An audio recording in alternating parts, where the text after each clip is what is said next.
महाराष्ट्र के नागपुर में जबरन धर्मांतरण का एक सनसनीखेज मामला सामने आ गया है, जहां बंगाल की एक महिला पर धर्मांतरण का दबाव बनाया गया। बताया जा रहा है कि पीड़िता उर्स में शामिल होने के लिए अम्मा की दरगाह पहुंची थी, जहां दरगाह संचालक ने उसे इस्लाम अपनाने के लिए मजबूर किया।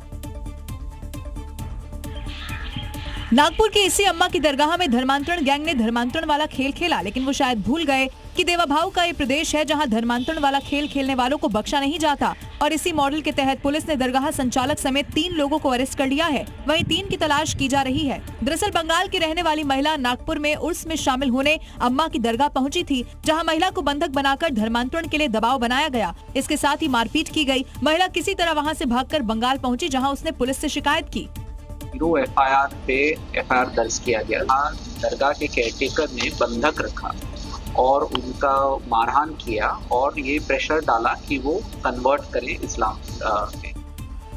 पुलिस ने तीनों लोगों को अरेस्ट कर लिया है और अब नंबर धर्मांतरण गैंग के उन बाकी सदस्यों का है जो ये पूरा नेटवर्क चलाते थे। पुलिस ये भी जानने की कोशिश कर रही है कि गैंग के कितने लोगों को शिकार बनाया गया। अब लखनऊ में भी एक बार फिर से धर्मांतरण का सनसनीखेज मामला सामने आया। उसके बाद बवाल मच गया। पीड़िता का आरोप यह है कि जुबैर नाम के एक मुस्लिम शख्स ने हिंदू नाम बताकर उसे अपने प्रेम जाल में फंसाया और फिर उसके गहने और पैसे भी ले लिए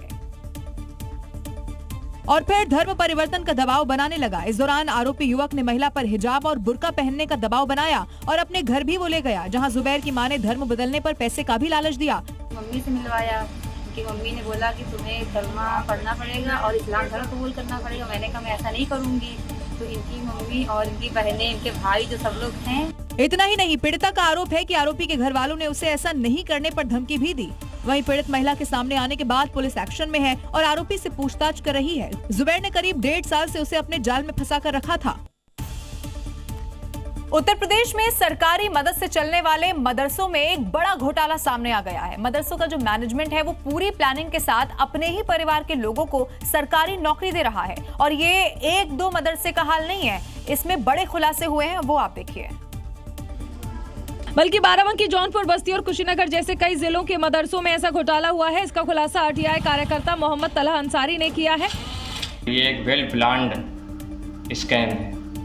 इसी तरीके से बाराबंकी के मदरसा जामियतुल फलाह बड़नपुर अलियाबाद में मदर जो हैं प्रबंधक हैं और उनके 2 बेटे उन्हीं के मदरसे में टीचर हैं। इसी तरीके से बस्ती के एक मदरसा के प्रबंधक मुनीर अली हैं, जिनके 5 दामाद उसी मदरसे में नौकरी करते हैं। जौनपुर के एक मदरसे में प्रबंधक ने अपनी पत्नी को प्रिंसिपल बनाया और दोनों बेटे टीचर हैं। वैसा ही कुशीनगर में भी सामने आया, जहाँ एक ही परिवार के 6 लोग मदरसे में नौकरी कर रहे हैं। वहीं प्रशासन इस मामले में जाँच का भरोसा दे रहा है। ये प्रकरण संज्ञान में आया है कि मदरसे की जो पत्नी है और मदरसे के जो साले हैं उनकी नियुक्ति की गई है। अब ये देखा जाएगा कि किस समय उनकी नियुक्ति की गई है, क्या प्रबंधक के कार्यकाल में ही उनकी नियुक्ति की गई है और नियुक्ति उनकी जो है वो नियमानुसार है कि नहीं है।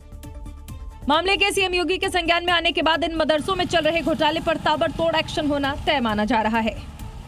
उत्तर प्रदेश में बिजली की बढ़ती खपत को देखते हुए पीएम सूर्य घर योजना पर अब जोर दिया गया है। प्रदेश के मंत्री एके शर्मा ने आज वाराणसी में समीक्षा बैठक की है और इसके साथ ही 2 किलोवाट तक मुफ्त कनेक्शन देने की भी शुरुआत कर दी। इसके साथ ही उत्तर प्रदेश के मंत्री एके शर्मा ने दावा किया कि ग्लोबल वार्मिंग और क्लाइमेट चेंज से निपटने की ये योजना मील का पत्थर साबित होगी। हमने नेट मीटरिंग की व्यवस्था किया है, तो इसका मतलब ये होता है कि जितनी बिजली विभाग से जाती है और जितनी पैदा होती है वो आपस में ऑफसेट करके कई लोग अपने सूर्य घर की बिजली में बचत करके बहुत पैसा भी कमा रहे हैं, कमा सकते हैं। दरअसल वाराणसी में सिस्टम की क्षमता के अनुसार अब सब्सिडी मिलने वाली है, यानी 1 किलोवाट में केंद्र की तरफ से 30,000 तो वहीं राज्य सरकार की तरफ से 15,000 की सब्सिडी मिलेगी, जबकि 2 किलोवाट सोलर क्षमता के लिए 60,000 केंद्र और 30,000 राज्य सरकार की तरफ से दिए जाएंगे। यानी सोलर पावर का इस्तेमाल कर आप घर बैठे बिजली बचा सकते हैं। इससे बिजली विभाग पर भी दबाव कम बनेगा।